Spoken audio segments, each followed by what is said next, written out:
Assalamualaikum warahmatullahi wabarakatuh. Selamat pagi. Kali ini saya akan mempresentasikan makalah yang berjudul Analisa Soft System Metodologi dalam mata kuliah pemodelan sistem.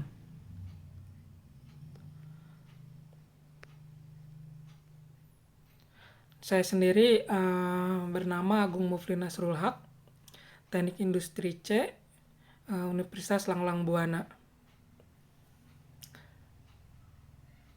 Untuk yang pertama ada pendahuluan. Soft System Metodologi diperkenalkan oleh Peter Checkland di University Lancaster, Inggris pada tahun 1981.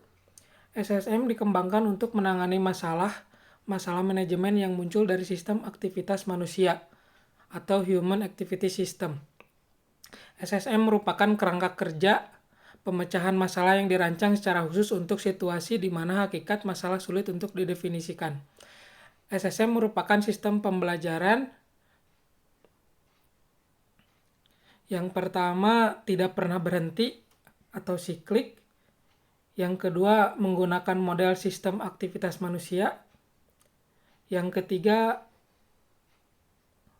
secara aktif melibatkan aktor-aktor yang berkepentingan dalam situasi masalah dan untuk continuous improvement.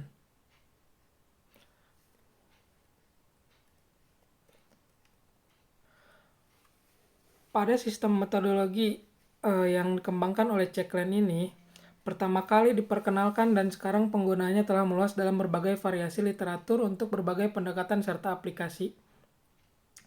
Menjelaskan bahwa SSM merupakan suatu kerangka kerja pemecahan masalah yang dirancang khusus untuk situasi di mana sifat dari masalah tersebut sulit untuk ditentukan. SSM sendiri menurut Checkland mempunyai 7 tahapan soft system metodologi yang perlu dipahami. Yang pertama adalah mengkaji masalah yang tidak terstruktur. Yang kedua, mengekspresikan situasi masalah.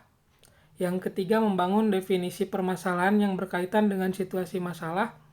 Yang keempat, membangun model konseptual. Yang kelima, membandingkan model konseptual dengan situasi masalah. Yang keenam, menetapkan perubahan yang layak dan diinginkan. Yang ketujuh, melakukan tindakan atas perbaikan masalah.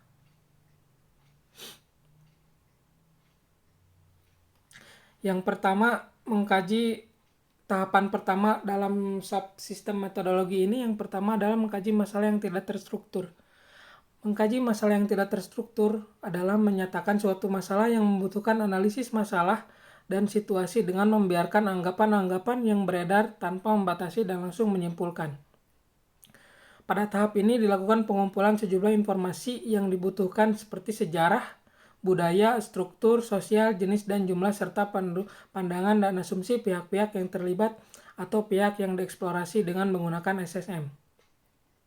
Informasi yang dikumpulkan diarahkan untuk satu tema, misalnya kemitraan antara lembaga litbang pemerintah dengan industri. Walaupun demikian, tidak menutup kemungkinan informasi-informasi lain yang tidak berhubungan dengan masalah kemitraan antara lembaga litbang pemerintah dengan industri dikumpulkan juga. Dalam penyelidikan masalah yang dihadapi, setidaknya harus melakukan analisa atau penyelidikan terhadap intervensi itu sendiri, sistem sosial dan sistem politik, di mana ketiga hal tersebut ada dalam masalah kemitraan antara lembaga litbang pemerintahan dengan industri. Analisis intervensi bermanfaat untuk melihat bahwa intervensi secara struktural memiliki 3 peran. Yang pertama, peran klien. Yang kedua, peran would-be problem solver, atau pihak yang berkeinginan untuk melakukan sesuatu terhadap situasi yang tengah dipertanyakan. Yang ketiga, peran problem owner, yaitu pihak yang memiliki dan perhatian dengan masalah yang dihadapi. Tujuan tahap ini bukan untuk mendefinisikan masalah, tetapi untuk memperoleh sejumlah pemikiran yang sedang berkembang sehingga rentang pilihan-pilihan keputusan yang mungkin menjadi terbuka. Yang kedua, tahap 2 dalam SSM ini adalah mengekspresikan situasi masalah. Hasil tahap sebelumnya digunakan untuk membangun rich picture dari masalah yang sedang diobservasi. Gambar ini harus dapat melukiskan proses aktivitas dari setiap institusi yang terlibat dalam situasi masalah. Relasi antara aktivitas dan institusi seyogianya mengilustrasikan masalah, peran, dan elemen lingkungan yang mudah dipahami. Hal ini merupakan dasar bagi diskusi lebih lanjut. Rich Picture juga merupakan alat yang bermanfaat untuk menjelaskan kepada para pihak yang terlibat dalam masalah kemitraan antara lembaga litbang dan industri atau swasta bagaimana situasi digambarkan dan sebagai basis pertanyaan melalui persepsi mereka terhadap situasi. Rich Picture yang dibangun kemudian dikomunikasikan kepada pihak-pihak yang terlibat dalam kemitraan antara lembaga litbang dengan industri. Setelah itu mereka diminta untuk memberikan tanggapan yang selanjutnya diakomodasi untuk pengembangan Rich Picture yang baru dan sebagai bahan informasi baru bagi tahapan selanjutnya dari SSM. Tahap yang ketiga dalam subsistem metodologi ini adalah membangun definisi permasalahan yang berkaitan dengan situasi masalah. Atau kita sebutnya bisa root definition. Root definition permasalahan dibangun untuk mengidentifikasi sistem aktivitas manusia yang relevan pada tahap 1 dan 2. Root definition menyatakan tahun inti dari tujuan yang mendasari setiap sistem. Hal tersebut dinyatakan sebagai proses transformasi di mana sejumlah entitas input diubah atau ditransformasi menjadi bentuk baru dari entitas yang sama, yaitu output. Untuk menentukan sifat yang muncul perlu mempertimbangkan CATWO atau CATWOA sebagai berikut. C adalah customer, A adalah actor, T adalah transformation, W atau worldview, O atau owner, I atau environment.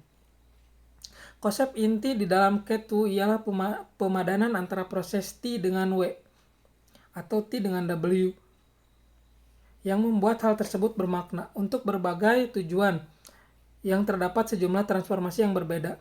Hal tersebut berasal dari interpretasi tujuan yang berbeda. Elemen lain di dalam CATWO merupakan tambahan gagasan di mana terdapat pihak yang melakukan purpose activity. CATWO dapat digunakan sebagai checklist untuk memastikan bahwa root definition selesai. Alternatif lainnya, root definition dapat dirumuskan dari komponen CATWO. Salah satunya root definition akan menjadi paragraf atau statement singkat yang akan berisi semua informasi yang diperlukan untuk menjelaskan sistem. Dalam tahapan ini, root definition ditentukan oleh peneliti atau pihak yang melakukan penelitian mengenai masalah yang dikaji. Misalnya kemitraan antara lembaga litbang dengan industri. CATWO disusun peneliti berdasarkan hasil FGD atau Forum Group Discussion dan interview dengan menanyakan kepada mereka dengan menggunakan kata apa, siapa, dan mengapa. Informasi awal mengenai CATWO dikomunikasikan kembali dengan partisipan yang kemudian dilakukan penyesuaian berdasarkan masukan dari mereka. Berikut ini contoh CATWO yang dibangun. Klien adalah hasil definisi sistem permasalahannya adalah industri. Aktor adalah UPT atau Satker. Transformation proses kemitraan yang tidak integratif. Worldview sistem kemitraan. Ownersnya pemimpin lembaga litbang dan kembali Satker. Environment constraint yaitu undang-undang mengenai PNPB dan struktur organisasi mengenai lembaga litbang. Tahap keempat dalam SSM adalah membangun model konseptual. Setiap root definition akan menghasilkan suatu model konseptual. Model konseptual mengidentifikasi aktivitas yang diperlukan minimal untuk mengidentifikasi sistem aktivitas manusia. Selain itu, model konseptual merepresentasikan hubungan antar kegiatan. Model konseptual harus berasal dari root definition itu sendiri. Model ini merupakan model intelektual dan tidak boleh tertutup oleh pengetahuan tentang dunia nyata. Semua elemen CATWO harus disertakan di suatu tempat dalam model konseptual. Root definition dan CATWO merupakan sumber dari purpose yang dikenal sebagai sistem aktivitas manusia. Bahasa pemodelan didasarkan pada kata kerja, sedangkan proses pemodelan mencakup pengumpulan dan strukturan aktivitas minimum yang dibutuhkan untuk melakukan proses transformasi dengan menggunakan elemen CATWO. Melalui pencantuman anak panah dari identifikasi dan seleksi menuju kontrak kerja sama kemitraan, analisis logis terhadap transformasi menunjukkan bahwa setiap konversi dari input menjadi output dapat dinilai sukses atau tidak sukses berdasarkan 3 kriteria berikut.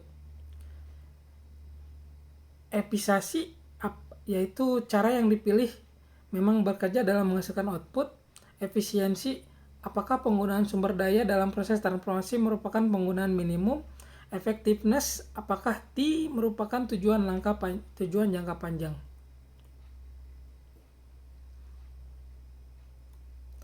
Model konseptual seperti yang ditujukan untuk mendeskripsikan aktivitas-aktivitas yang harus ada untuk menjalankan kegiatan yang dinyatakan dalam root definitions terkait kemitraan antara lembaga litbang dengan industri. Model konseptual disusun secara sekuensial dan memiliki sistem feedback seperti pada gambar 3, yang dimulai dengan aktivitas menghasilkan ide penelitian atau inovasi, yang kemudian dilanjutkan dengan aktivitas mengajukan dan mempresentasikan ide penelitian, inovasi, dan seterusnya. Tahap 5 dalam SSM ini adalah membandingkan model konseptual dengan situasi masalah. Model konseptual mengidentifikasi kegiatan yang perlu dimasukkan dalam Human Activity System atau HAS. Hal ini tidak peduli dengan bagaimana kegiatan tersebut akan dilakukan. Model konseptual akan dibandingkan dengan dunia nyata untuk menyoroti kemungkinan perubahan di dunia nyata. Model ini kemudian akan menjadi rekomendasi untuk perbedaan antara kedua hal tersebut. Real world dan system thinking adalah dalam hal ini model konseptual tidak boleh mengakibatkan perubahan dalam model konseptual.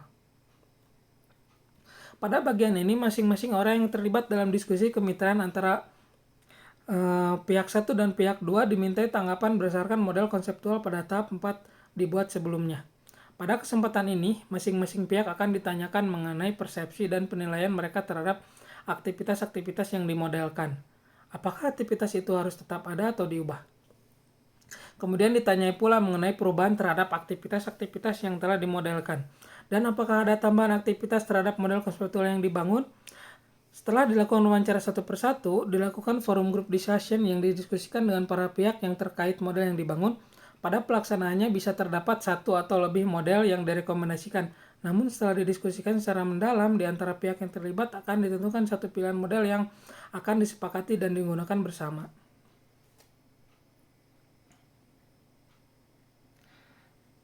Tahap selanjutnya yaitu tahap 6 adalah menetapkan perubahan yang layak dan diinginkan. Tujuan tahap ini adalah untuk mengidentifikasi dan mencari perubahan yang diinginkan secara sistemik dan layak menurut budaya. Perubahan ini dapat saja terjadi dalam hal struktur, prosedur, atau sikap orang-orang. Struktur di sini menyangkut organisasi kelompok, pihak, atau struktur tanggung jawab fungsional.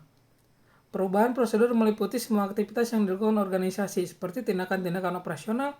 Perubahan sikap mengacu pada perubahan dalam cara pandang mengenai sasaran dalam situasi masalah sehingga orang-orang akan memahami bagaimana seharusnya berperilaku dalam hubungan antar mereka.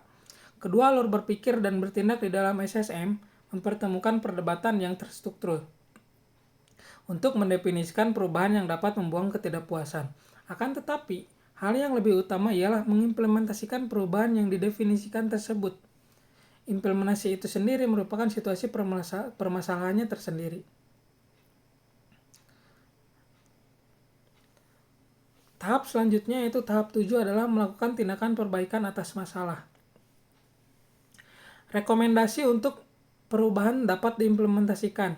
Hal ini penting untuk menghargai bahwa setelah perubahan ini dilaksanakan, situasi masalah akan dimodifikasi. Dengan kata lain, proses adalah siklus. Hal ini diakui bahwa tidak ada yang tetap dan statis, dan intervensi yang direkomendasikan oleh konsultan atau peneliti akan mempengaruhi organisasi. Kita mengkonseptualisasikan dan memodelkan sistem untuk mengimplementasikan perubahan dan melakukannya berdasarkan beberapa kegiatan. Pada bagian terakhir, kita menunjukkan dengan tepat sistem untuk melakukan perubahan yang aktivitasnya dapat menjadi real world action. Perubahan itu sendiri biasanya digambarkan sebagai systematically desirable and culturally visible. Implementasi perubahan akan dilakukan di dalam kebudayaan manusia tertentu dan akan memodifikasi budaya tersebut, setidaknya sebagian kecilnya, dan mungkin sebagian besar. Akan tetapi, perubahan dapat diimplementasikan hanya jika implementasi tersebut dianggap sebagai sesuatu yang bermakna di dalam budaya tersebut, yakni dalam worldview budaya tersebut. Mungkin itu yang dapat saya sampaikan.